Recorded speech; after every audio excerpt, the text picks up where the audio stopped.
안녕하세요. 커피앤톡입니다. 오늘도 와주셔서 감사드리고요. 바로 사연 읽어보겠습니다. 안녕하세요. 저는 70대 초반의 여성이고 현재 과일 농사를 짓고 있습니다. 아무리 사람 인생 끝까지 가봐야 알 수 있다지만 지금 와서 생각해보니 제 인생 참 다사다난했던 것 같아요. 살면서 별의별 희한한 사람들을 다 겪어보았고 먹고 살기 힘들어 죽어라 일만 했던 시절도 있었는데 이번에 겪은 일에 비하면 지난 일들은 다 약과인 것 같네요. 저는 몇 년 전까지만 해도 남편과 같이 물류 관련 사업을 했었어요. 그러나 은퇴할 나이도 훌쩍 넘었고 할 만큼 했으니 결혼을 앞두고 있던 아들 부부에게 사업체를 통으로 맡기게 되었죠. 물론 평생 모든 것을 바친 회사였기에 아들 부부에게 주면서도 약간은 아깝다 생각하기도 했었어요. 하지만 원래 세상의 이치라는 게 올라갈 만큼 올라갔으면 언젠가는 아래 사람에게 물려주는 게 맞잖아요. 그래서 남편과 오랜 상의 끝에 아들 부부에게 모든 것을 전수하고 여유를 찾기 위해서 서울에 살던 집을 정리한 후 귀농을 했던 것이었어요.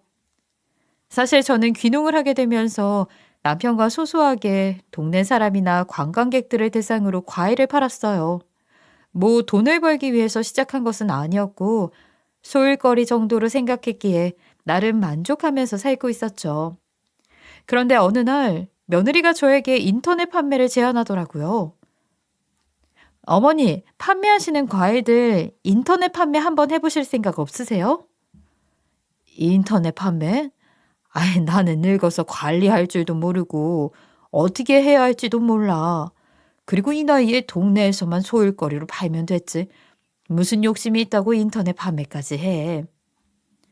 에이, 이 좋은 과일들을 동네에서만 팔기에는 아깝죠.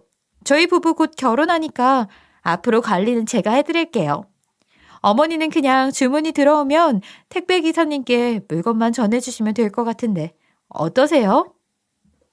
처음에 인터넷 판매는 부담스러워서 한사코 거절했었죠.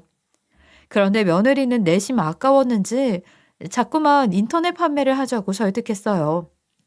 그래서 저도 못 이기는 척 인터넷에 과일들을 올려놓고 팔아보았죠. 그런데 이게 나름 꽤 잘 팔리더라고요. 게다가 상품성이 좋다면서 홈쇼핑에서도 연락이 왔었어요. 며느리 친구 중에 홈쇼핑 MD를 하는 친구가 있는데 저희 집 과일을 먹어보고 맛과 품질이 좋다며 상품 기획을 하게 된 거였죠. 덕분에 이름 있는 홈쇼핑 회사에도 가보고 방송에서 제 과일들을 몇 번이나 판매도 했었어요. 그래서인지 과일을 팔아서 수익을 꽤 쏠쏠하게 벌 수 있었고요. 원래 식물 가꾸는 것과 열매 키우는 걸 좋아하는 꿈이 농부였던 남편 덕분에 성공적인 귀농이 되었어요. 물론 며느리를 잘 만난 덕분도 있었죠. 그렇게 저희 부부는 행복한 노년을 보낼 수 있었어요. 사실 이제와 하는 말이지만 저는 며느리에게 미안한 마음을 조금 가지고 있었어요. 저희가 귀농을 하면서 결혼을 하게 된 아들 부부도 함께 내려와 살게 되었거든요. 저희 부부는 단순히 노년기를 여유롭게 보내려고 강화도에 집을 지어 놓고 산 건데 아들 부부가 뜬금없이 본인들도 함께 내려와서 살겠다고 하더라고요. 물론 저희 부부는 처음에는 무슨 소리냐면서 크게 반대를 했어요. 아니, 아직 젊은이들이 무슨 강화도까지 내려와 살겠다고 해. 요즘 시부모 모시고 사는 사람들이 어디 있어? 쓸데없는 소리 하지 말고, 너희들은 예정대로 서울에 신혼집 얻어 알콩달콩 살아. 소윤이랑 이미 얘기 다 끝났어요. 저희는 어머니 아버지 모시고 살 거예요. 아니, 강화도에서 서울까지 매일 출퇴근을 어떻게 하려고 그래? 아무리 소윤이가 좋다고 했어도 그렇지. 시부모를 모시고 살라는 게 말이 되니? 애지중지 딸 키워서 보내주신 사돈께 죄송해서라도 안 돼. 아이, 두 분이 아무리 뭐라고 하셔도 저희는 강화도로 내려와 살 테니까 말리지 마세요. 저희 부부가 아무리 설득을 해도 아들 부부는 끝까지 저희를 모시고 살 거라면서 뜻을 굽히지 않았어요. 그렇게 아들 부부는 결혼을 한 후 고집대로 저희가 있는 강화도에 내려와 같이 살게 되었죠. 그래서인지 저는 며느리에게 항상 미안한 마음이 들더라고요. 아들은 본인 부모를 모시고 사는 것이지만 며느리에게는 세상에서 제일 어려운 게 시부모잖아요. 가끔씩 봐도 힘든데 매일같이 얼굴 맞대며 사는 게 얼마나 힘이 들겠어요.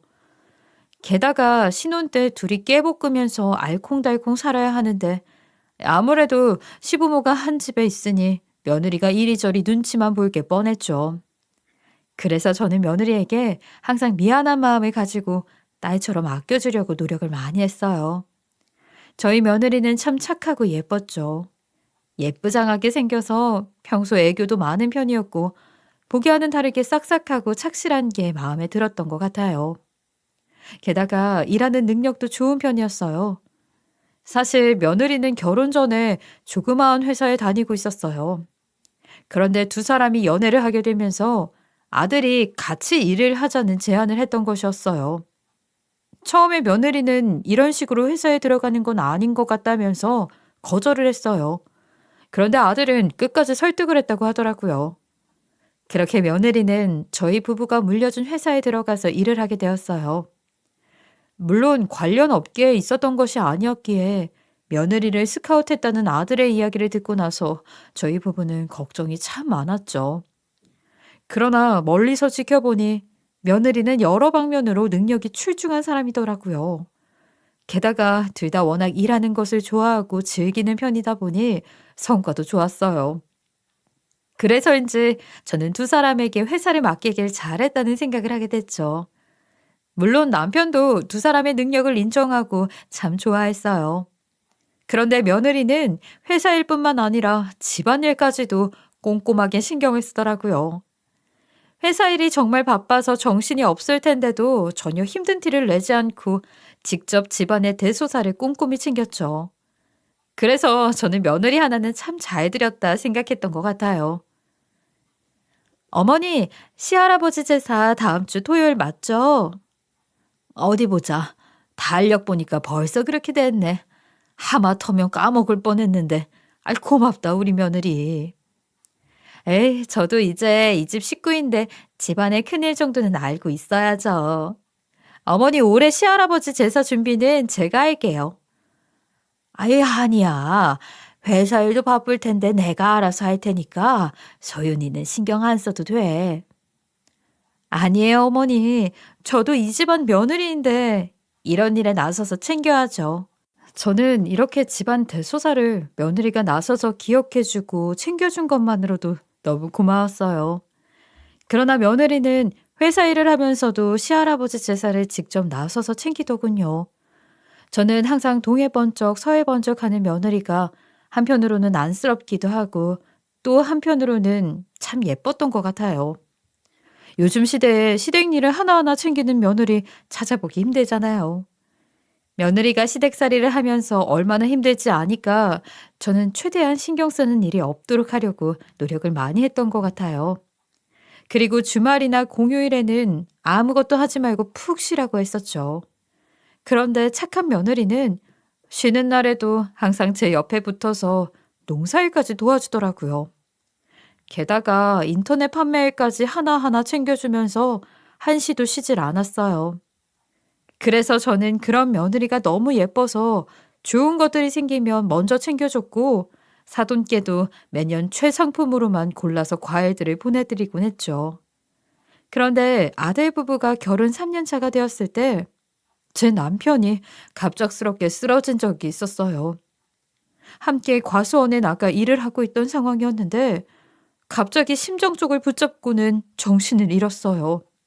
저는 깜짝 놀랐지만 최대한 침착하게 119에 전화를 해서 도움을 요청했고 응급구조대에 의해 무사히 병원으로 옮길 수 있었어요. 남편이 쓰러진 이유는 급성 심근경색 때문이었죠.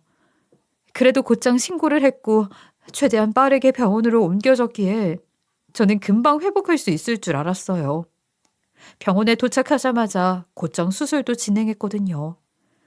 그러나 안타깝게도 남편은 병원에 입원한 지 이틀 만에 먼저 세상을 떠나게 되었어요.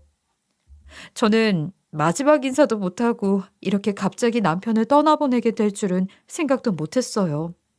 그래서 모든 식구들이 충격에 빠질 수밖에 없었죠. 전날까지만 해도 멀쩡하게 걸어 다니고 얘기하면서 주말에 낚시 나가자고 했던 사람이 갑자기 세상을 떠나게 되니까 심경이 많이 복잡하더라고요. 저는 너무 힘들어서 한동안 농사일을 못 나갈 정도였어요.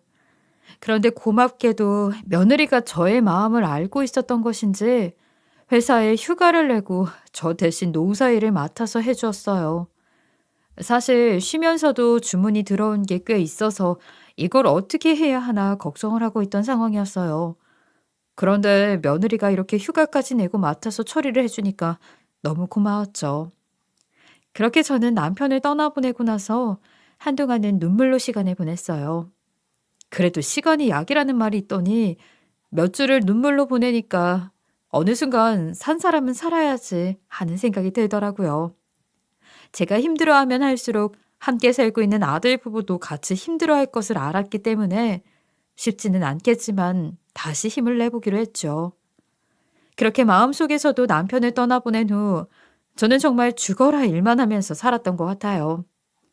잡생각을 잊기 위해서 시간만 남으면 계속 농사일을 했죠. 그렇게 시간은 흐르고 남편을 보낸 지 딱 1년이 되던 날이 돌아왔어요. 저희는 집에서 남편 제사를 지내기로 했고 아들 부부는 회사에 처리할 일이 많으니 잠시 나갔다가 제사 시간에 맞추어서 돌아오겠다고 했었죠. 그런데 막상 저녁이 되고 제사상이 다 차려졌는데도 이상하게 아들 부부는 연락도 없고 올 생각도 않더라고요. 그래서 많이 늦는 건가 싶어 아들 부부에게 전화를 해보았는데도 계속해서 불통이었죠. 그 와중에 제사 시간은 다 되었고 결국 저는 혼자서 남편 첫 기일을 보내야 했어요. 그런데 문제는 다음 날이 지나도 두 사람은 집에 오지 않았고 연락도 되지 않았다는 거예요.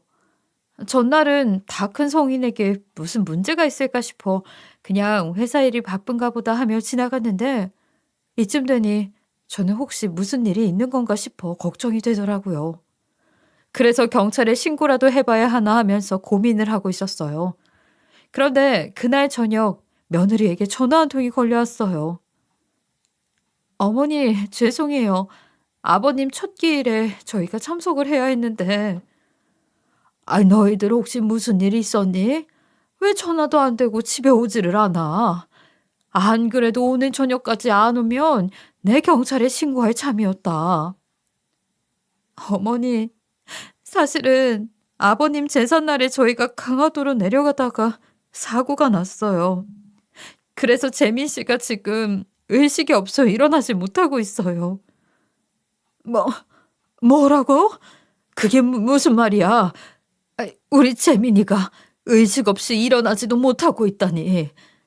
너 사람 목숨 가지고 장난치는 거 아니야. 지금 했던 말 다 거짓말이지? 어머니, 정말이에요. 재민 씨 지금 병원에 누워 있어요. 며느리는 저에게 아들의 소식을 전하며 엉엉 울더라고요. 저도 며느리의 전화를 받고 깜짝 놀라서 손이 바들바들 떨렸죠. 제삿날 아침까지만 해도 멀쩡하던 애가 사고가 나서 의식이 없다니 정말 믿을 수가 없었어요. 저는 며느리에게 병원 이름을 듣고 곧장 택시를 불러 달려가게 되었어요. 병원으로 이동하는 내내 하늘에 있는 남편에게 아들만은 데리고 가지 말아달라고 문제없이 회복할 수 있게 도와달라면서 간절히 빌었던 것 같아요. 그러나 막상 병원에 도착해서 아들 상태를 보니까 꽤 심각하더라고요. 아들은 사고 후 며느리의 친척 어른이 의사로 근무하는 병원에 실려가서 누워 있었죠.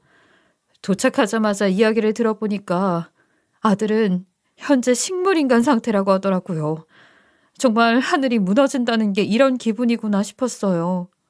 저는 아들이 식물인간 상태라는 말을 듣자마자 충격을 받아 그 자리에서 쓰러졌고 한동안 정신을 차리지 못했죠.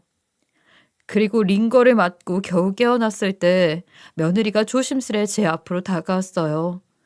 저는 일어나자마자 정신이 없는 채로 며느리를 붙잡은 채 이게 어떻게 된 일이냐고 물었죠. 그게요. 재민 씨가 늦은 시간에 피곤한 상태에서 운전을 하다 보니 자신도 모르게 깜빡 졸았던 것 같아요. 그러다가 순식간에 사고가 났어요. 그럼 네가 옆에서 좀 깨워줬었어야지. 보조석에 앉아서 뭐 했어? 죄송해요, 어머니. 저도 그날 피곤함이 밀려와서 보조석에 앉아 자고 있었어요. 아무래도 재민 씨가 저를 보호하기 위해 핸들을 왼쪽으로 틀다 보니 이런 일이 생긴 것 같아요. 아니다. 네가 뭐가 죄송하냐. 많이 피곤하면 그냥 회사에서 자고 오라고 할 것을. 제사는 나 혼자 지내도 되는데 내가 미안하다. 그날 저는 며느리를 끌어안고 엉엉 울었던 것 같아요. 그렇게 한참 눈물을 흘리고 나니까 며느리가 갑자기 어느 정도 병원에 입원하고 나서 바로 자택 치료를 하겠다고 이야기를 꺼내더라고요. 어차피 식물인간 상태는 병원에서 해줄 수 있는 게 없다면서 깰지 안 깰지는 모르겠지만 병원에서 의미 없이 누워 있는 것보다 집에서 가족들과 함께 있는 게 좋을 것 같다면서요. 그러나 저는 반대를 했어요. 병원에 있어야지 치료 하나라도 더 받을 수 있지 않을까 하는 생각이 들었기 때문이었죠. 그러나 옆에 서 있던 며느리의 친척 어르신도 저를 설득하고자 했어요. 아유, 어머니, 식물인간 상태에 있으면 병원에서도 해줄 수 있는 게 없어요. 그냥 호흡이 끊기지 않도록 연명기구 달아주는 것밖에 없어서 오히려 가족들이 있는 자택 치료가 좋을 수도 있어요. 정말 할 수 있는 게 아무것도 없어요? 환자가 의식 회복을 못하고 있는데 병원에서 뭐라도 해야 하잖아요. 예, 식물인간 상태는 병원에서 연명치료밖에 할 수 없어요. 그래서 보통 자택 치료를 많이들 하세요. 결국 저는 며느리의 친척 어르신의 이야기를 듣고 자택 치료에 동의를 했어요. 당연히 저는 아들 몫까지 책임져야 하는 바쁜 며느리가 고생을 하게 될까봐 직접 병간호를 맡겠다고 했죠. 그러나 며느리는 의식도 없는 성인 남성을 간병하기에는 제가 너무 힘들어서 안 된다고 낮에는 간병인을 쓰고 저녁에는 본인이 직접 간호를 맡겠다고 하더라고요. 결국 아들이 집에 들어오고 나서 며느리 가족이 추천해준 간병인도 함께 따라 들어오게 되었죠. 그리고 며느리가 퇴근할 때까지 아들 옆에 꼭 붙어서 간병을 했어요. 처음에는 간병인도 중간중간 쉬어야 할 텐데 라는 생각에 조금이라도 병간호를 도와주려고 했었죠. 그런데 간병인은 며느리의 요청이 있었던 건지 웬만해서는 아들 옆에서 떨어지려고 하지 않더라고요. 잠깐씩 아들 얼굴이라도 보기 위해 들어가려고 시도를 해도 이 핑계 저 핑계 대면서 출입을 하지 못하게 했어요. 한 집에 있는데 대체 왜 아들을 못 보게 하는 건지 답답하기도 하고 이상하게 느껴졌던 것 같아요. 제가 아들을 볼 수 있는 유일한 시간은 며느리가 왔을 때 잠깐뿐이었죠. 그런데 문제는 더 있었어요. 아들이 의식이 없이 집에 들어온 순간부터 며느리의 태도에 변화가 생겼다는 거예요. 항상 저를 투명인간 취급하는 것은 물론 본인이 마음에 들지 않으면 성질부터 냈죠. 저는 갑자기 변한 며느리에게 서운한 마음이 들었지만 한순간에 아들이 저렇게 되니 속상해서 그런가 보다 생각하며 모른 척 넘어갔어요. 그렇게 아들이 집에 온 지 약 2주가 지나고 제 생일이 다가오던 날이었죠. 갑자기 며느리가 저에게 다가오더니 용돈과 비행기표를 내미는 거예요. 이게 뭐니? 갑자기 비행기표랑 돈을 왜 줘? 재민 씨가 저렇게 의식 없이 누워있으니 아무래도 칠순잔치는 못 해드릴 것 같아서요. 그래서 친구분들이랑 여행이라도 다녀오시라고 제가 준비한 거예요. 아이고, 예. 아니야. 이런 상황에서 칠순잔치는 무슨. 여행도 됐다. 그냥 환불 받아라. 재민이가 저렇게 의식도 없이 누워있는데 내가 어떻게 마음 편히 여행을 가겠니? 다른 날도 아니고 칠순인데 어떻게 그냥 넘어가요. 그리고 어머니가 잠시 여행 다녀오신다고 해서 그 안에 재민 씨한테 다른 문제 생기지 않아요. 예전에 온천 여행 가고 싶다고 하셨잖아요. 그래서 제가 일본으로 예매해 놨어요. 그러니까 친구분들이랑 꼭 다녀오세요. 며느리는 되돌려준 용돈과 비행기표를 다시 제 손에 쥐어주었죠. 결국 저는 며느리의 등살에 못 이겨 친구들과 일주일 정도 일본 여행을 다녀오게 되었어요. 그렇게 여행을 마치고 한국으로 돌아왔을 때 저는 아들 걱정이 되어서 아침이라도 먹고 가자는 친구들의 권유도 만류하고 곧장 집으로 돌아가게 되었죠. 그런데 저도 모르는 사람 두 명이 제 집 문을 열고 나오는 거예요. 정말 황당하더라고요. 아이, 누구신데 남의 집 문을 열고 나오세요? 남의 집이라니요. 저희 여기 3일 전에 이사 온 사람들인데요. 네?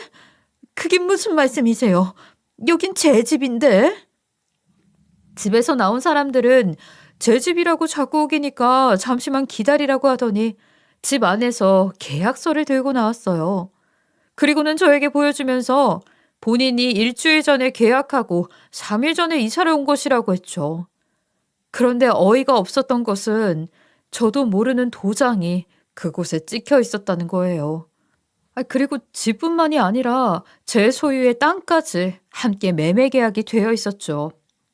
두 눈으로 보고도 도저히 믿을 수 없는 상황에 정말 미치고 팔짝 뛰겠더라고요. 혹시 계약서에 도장 찍은 사람 어떻게 생겼는지 기억나세요? 젊은 여자분이셨어요. 예쁘장하게 생겼고 안경도 쓰고 계셨고요. 집을 계약했다던 사람들은 계약자에 대해 기억나는 대로 상세하게 설명을 해줬어요. 그 사람들의 이야기를 들어보니 아무래도 제 집과 땅을 팔아치운 사람은 바로 며느리인 것 같았죠. 어쩐지 한동안 저를 투명인간 취급하다가 갑자기 여행도 보내주고 잘해준다 싶더라고요. 상황을 보니 며느리는 제가 여행을 갔을 때 그 안에 재산을 처분할 계획을 가지고 있었던 것이었어요. 그 사실을 알게 된 저는 화가 머리끝까지 났고 곧장 회사로 찾아가 사장실로 쳐들어갔어요. 아들이 식물인간이 된 후로부터 며느리가 임시로 사장 노릇을 대신하고 있었거든요. 그런데 며느리는 제가 회사로 찾아갈 것을 예상하고 있었는지 아주 천연덕스럽게 저를 맞이하더라고요. 어머니 오셨어요? 흥분 가라앉히고 일단 여기 좀 앉으세요. 너 지금 이게 무슨 짓이냐? 네가 뭔데 내 땅이랑 내 집을 마음대로 파는 거야? 이거 다시 원상복구 시켜놔? 일단 진정하고 앉으세요. 어머니가 아무리 난리를 쳐봤자 바뀌는 건 없어요. 너, 내 아들은 어떻게 했어? 당장 내 아들 어디 있는지 얘기 안 해? 저는 당장 제 아들이 어디 있는지 얘기하라면서 사장실을 뒤엎으며 방방 뛰었죠. 그리고는 가만히 있지 않겠다 큰 소리를 쳤어요. 그랬더니 며느리는 순식간에 표정을 싹 바꾸더니 이상한 소리를 내뱉는 거예요. 이젠 당신 혼자니까 까불지 마. 어차피 당신 도와줄 사람 여기 아무도 없으니까 조용히 사라지는 게 좋을걸? 뭐라고? 네가 어떻게 나한테 이래? 너 내가 당장 고소할 거야. 돈 있어? 지금 재산 한 푼 없는 거지잖아. 변호사 살 돈도 없으면서 무슨 돈으로 고소를 하겠다는 건데? 당신 아들은 내가 끝까지 책임질 테니까 걱정 말고 앞으로 평생 우리 앞에 나타나지 마. 알겠어? 내가 당신 아들은 책임진다는 걸 고맙게 여기라고. 집이랑 땅은 당신 아들 평생 간호할 비용이라고 생각하시고. 며느리는 본인 할 말은 다 끝났다면서 당장 사장실에서 나가라고 했죠. 그러나 저는 끝까지 버티면서 악에 받친 목소리로 집과 땅, 아들을 당장 내놓으라고 했어요. 그러자 며느리는 한숨을 크게 쉬더니 이렇게까지는 하고 싶지 않았는데 제가 자초한 일이라고 하면서 어딘가에 전화를 하더라고요. 그리고 얼마 지나지 않아 경비원들이 방 안으로 들어왔고 며느리의 요청에 억지로 저를 끌어내기 시작했어요. 어떻게든 버텨보려고 했는데 젊은 남자 2명이 와서 끌어내니까 제 힘으로는 당해낼 수가 없었어요. 결국 경비원에 의해 내팽개치듯 회사에서 쫓겨나게 되었죠. 그럼에도 불구하고 저는 포기하지 않았어요. 집과 땅도 문제이지만 며느리의 손에 모든 재산이 넘어가게 되었으니 저희 아들도 위험해질 수 있겠다는 생각이 들었거든요. 어떻게든 아들이 있는 곳을 찾아내 며느리를 박살내야겠다 생각했죠. 그래서 저는 회사 밖으로 나와 앞으로의 계획을 세웠어요. 아니 대체 내 명의로 된 집과 땅을 어떻게 팔아 넘겼는지 분명 누군가와 함께 이런 짓을 벌였을 것 같았어요. 제가 예전에 유언장을 써둔 게 있었거든요. 내가 죽게 되면 모든 건 아들에게 증여된다고 공증까지 받아놨고요. 이걸 가지고 아무래도 며느리가 장난질을 한 게 분명했어요. 그리고 같이 살고 있던 제 집이 다른 사람 손에 넘어갔으니 당연히 며느리도 집에서 나와야 했을 테고 그렇기에 일찌감치 집을 구해 이사를 했을 것 같았죠. 그리고 아들은 그 집에 있을 것이라고 확신했기에 일단 어디로 이사를 갔는지 확인하는 것이 우선일 것 같았어요. 그래서 저는 회사 주차장 주변에 몰래 숨어 있다가 며느리 차가 밖으로 나올 때쯤 택시를 잡아 타고 뒤쫓아갔죠. 혹시나 놓치기라도 할까봐 걱정을 했는데 큰 도로 옆에 회사가 있다 보니 택시 정류장이 바로 앞에 있었고 별 문제 없이 뒤쫓아갈 수 있었어요. 며느리는 회사에서 20분 정도 떨어져 있는 곳에 집을 얻은 듯 보였죠. 며느리가 들어간 곳은 일부가 통창으로 되어 있는 전원주택이었고 대문과 울타리는 세우는 중인 듯 보였어요. 저는 며느리한테 들키지 않기 위해 일부러 울타리가 세워진 곳에 몰래 쭈그려 앉아 지켜보게 되었죠. 그런데 며느리가 주차를 하고 집 안으로 들어가자마자 방에서 누군가가 거실로 나오는 거예요. 처음에는 혹시 며느리가 다른 남자라도 만나고 있는 건가 하는 생각을 했었죠. 그런데 기가 막히게도 며느리를 보고 해맑은 웃음을 지은 채 밖으로 나오는 남자는 제 아들이었어요. 그 순간 온몸에 소름이 돋았죠. 며칠 전까지만 해도 의식 없이 누워있던 제 아들은 며느리와 다정하게 인사를 나눈 후에 정상인처럼 소파에 앉아 TV를 틀어놓고 뭐가 즐거운지 박장대소를 하고 있더라고요. 맘 같아서는 곧장 집 안으로 쳐들어가 이게 어떻게 된 거냐 따져 묻고 싶었어요. 그러나 식물인간이라던 아들이 단 며칠 만에 멀쩡한 모습으로 일어나 움직이는 게 아무래도 이상했어요. 반가움보다 소름이 더 끼쳤죠.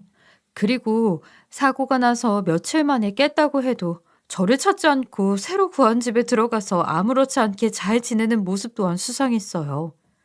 그 모습을 보면서 저는 괜히 불길한 예감이 들더군요. 그래서 이번 일이 어떻게 된 것인지 정확하게 확인을 해봐야겠다 싶었어요. 그래서 저는 아들이 집에서 멀쩡하게 지내는 모습만 보고 바로 뒤돌아 나올 수밖에 없었어요. 그리고 다음 날이 되자마자 아는 사설 탐정에게 두 사람의 뒷조사를 의뢰하고자 전화를 걸었죠. 이 사람은 경찰로 수십 년을 보내다가 정년퇴직을 하고 사설 탐정으로 일을 하고 있는데 남편이 잘 알고 지내던 사람이었어요.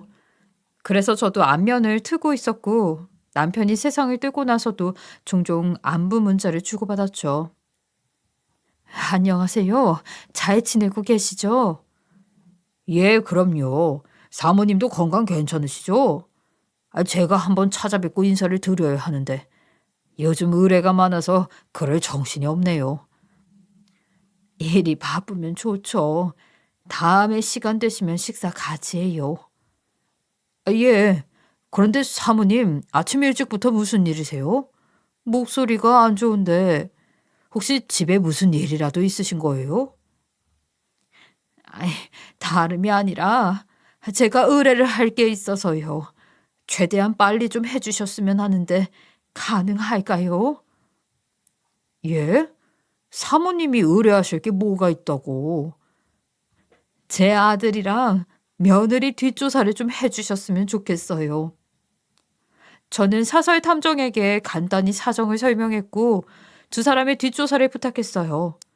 사설 탐정은 제 이야기를 듣고 나서 깜짝 놀라더군요. 많이 당황했는지 한동안 말을 이어가지 못하다가 최대한 빨리 조사를 해보겠다고 했죠.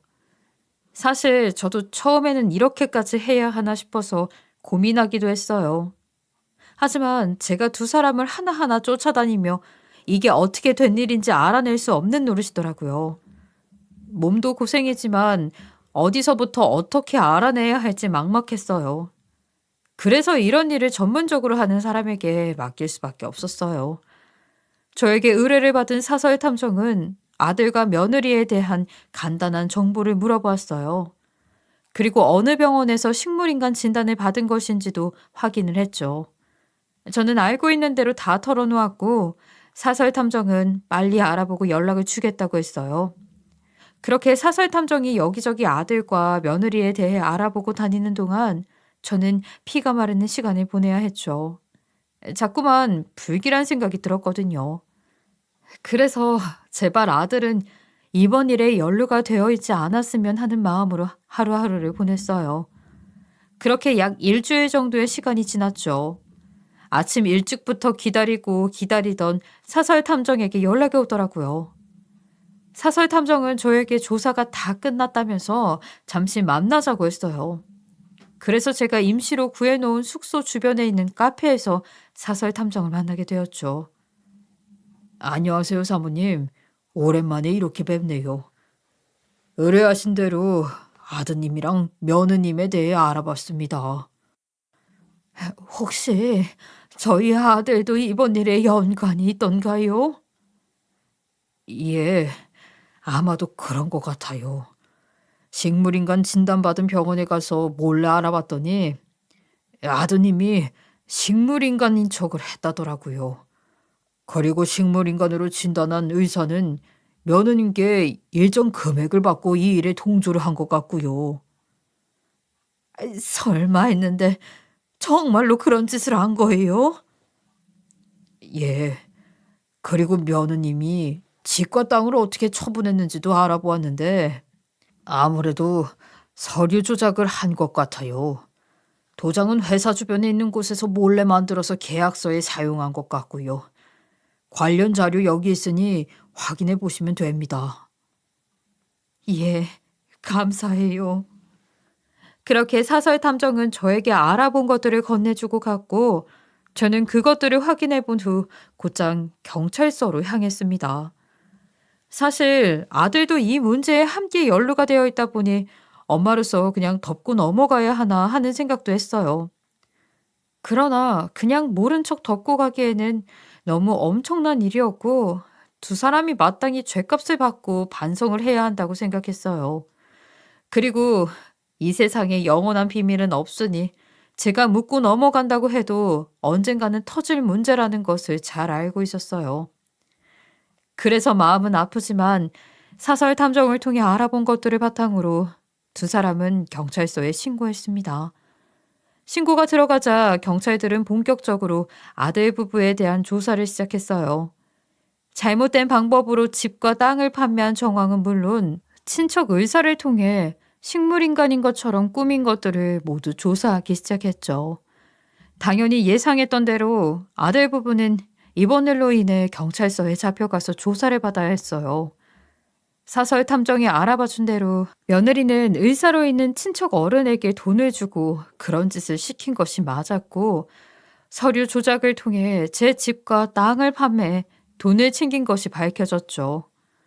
최소한 두 사람이 본인들이 한 짓을 후회하고 있을 줄 알았더니 정말 뻔뻔하더라고요. 전화를 받고 경찰서에 찾아간 저를 보면서 적반하장으로 나왔죠.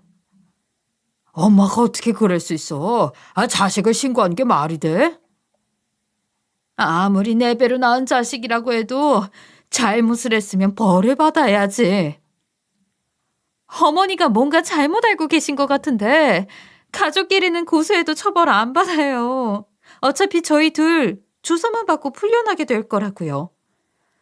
너무도 당당하게 나오는 두 사람의 모습에 어이가 없어서 헛웃음이 다 나오더라고요. 앞에서 조사를 하고 계시던 형사님도 아들 부부가 내뱉는 말에 황당했나 봐요. 직접 나서서 이야기를 해주셨죠. 두 사람이 지은 죄는 친족 간 특례 적용이 안 되어서 처벌받습니다. 그리고 이런 잘못을 했으면 어머니께 용서부터 구해야죠. 어찌되었건 부모 재산을 함부로 팔아치운 건데 아무리 부모 재산이 욕심이 나도 그렇지. 이런 짓을 하는 게 말이 됩니까? 네? 가족 간에는 처벌을 안 받는 거 아니에요? 원래 가족끼리는 고소 안 된다고 하던데. 두 사람은 친족 상돌에 적용 안 됩니다. 형사님의 말씀에 두 사람은 순식간에 얼굴이 어두워졌고 급기야 고소 취하 좀 해달라며 싹싹 빌기 시작했어요. 당연히 처벌은 받지 않을 거라고 생각해서 마음 편히 조사를 받았는데 상황이 이렇게 되니 마음이 급해졌던 거겠죠. 엄마, 내가 잘못했어. 그냥 재산 좀 일찍 받고 싶어서 그랬어. 사실 내가 빚이 좀 많아. 그동안 재산 믿고 돈을 좀 생각 없이 썼거든. 그래서 빚이 많아졌어.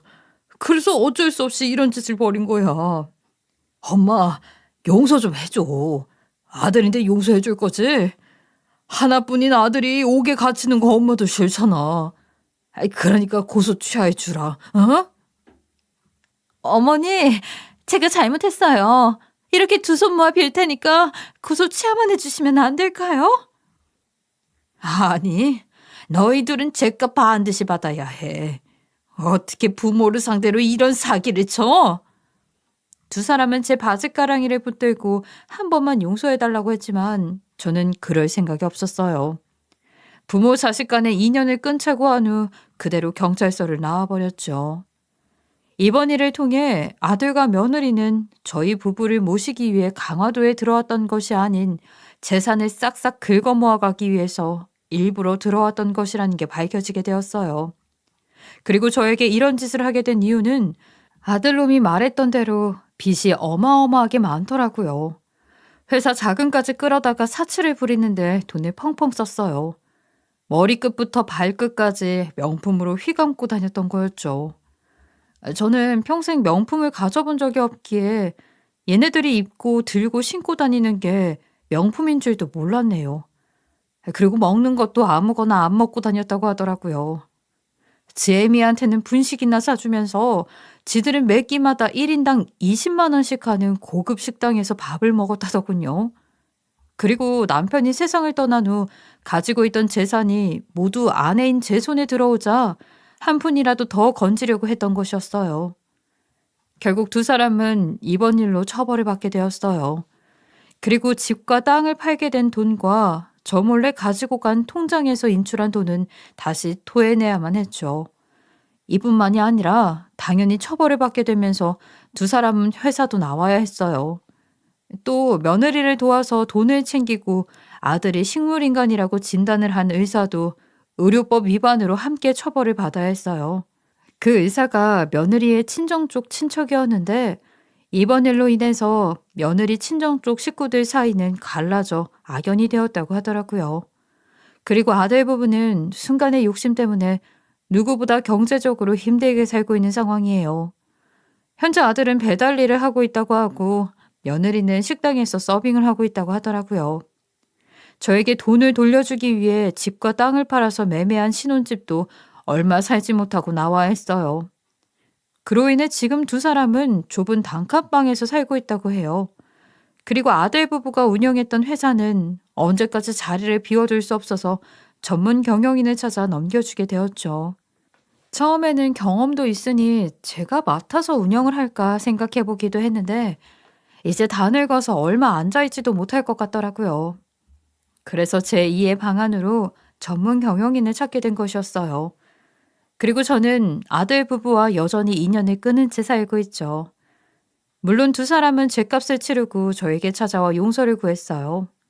특히 며느리는 사돈까지 데리고 와서 한 번만 용서해달라고 앞으로 쥐 죽은 듯이 살겠다고 했지만 저는 딱 잘라서 거절을 하게 되었죠. 아들 부부가 가족이기는 하지만 이런 엄청난 일을 꾸민 사람들을 어떻게 쉽게 용서할 수 있겠어요? 저는 뒤도 돌아보지 않고 곧바로 내쫓아 버렸어요. 그리고 저는 제가 가진 재산 정리를 어떻게 할까 고민을 하다가 두 사람 손에 들어가면 절대 안 될 것 같다는 생각에 물려주지 않기로 결정하게 되었어요. 그래서 유언장을 다시 수정하였는데 제가 세상을 떠나게 되면 모든 재산은 사회에 환원하겠다는 내용을 적어 놓았어요. 평소 잘 알고 지내는 변호사에게 일을 맡겼더니 두 사람은 유언장 소식을 전해 듣게 된 것 같더라고요. 이후 아들 부부는 한 번 더 저를 찾아왔죠. 엄마, 유언장에 정말로 재산 모두 사회에 환원하겠다고 적었어? 설마 아니지? 그렇게 적었어. 내 재산이 두 사람 손에 들어가면 안 될 것 같아서. 어머니, 그건 아니죠. 아무리 그런 일을 겪었다 해도 재민 씨가 유일한 자식인데 유언장 내용 바꿔주시면 안 될까요? 3분의 1이라도 좋으니까 조금만 떼어주세요. 네? 그렇게 큰 죄를 짓고도 아직 정신을 못 차렸네. 유언장 내용 조금도 바꿀 생각 없으니까 꿈도 꾸지 마. 두 사람은 그렇게 큰 사고를 쳐놓고도 욕심을 버리지 못한 듯 보였어요. 그래서 확실하게 유언장 내용 바꿀 생각 없다고 대답을 했어요. 그리고 다시는 찾아오지 말라면서 두 사람을 내쫓았어요. 그날 이후로 두 사람은 완전히 재산을 포기한 것인지 다시는 제 눈앞에 나타나지 않더라고요. 저는 이번 일을 통해 욕심의 대가는 참혹하다는 것을 깨닫게 되었습니다. 돈에 대한 욕심 때문에 가족도 내치고 이런 엄청난 짓을 한 두 사람을 보면서 참 많은 생각을 하게 되었네요. 그래서 저는 앞으로 욕심 없이 정직하게 살아가려고요. 제 삶에 만족하면서 소소하게 살다 보면 앞으로 남은 제 인생에 좋은 일이 생기지 않을까 싶습니다. 아들 부부도 이번 기회에 자신들의 잘못을 깨닫고 욕심 없이 정직하게 인생을 살아갔으면 좋겠네요. 저의 부족한 긴 글 들어주셔서 감사합니다. 지금까지 커피앤톡이었습니다. 오늘도 끝까지 함께 해주셔서 감사하고요. 다음 영상으로 또 찾아뵙겠습니다.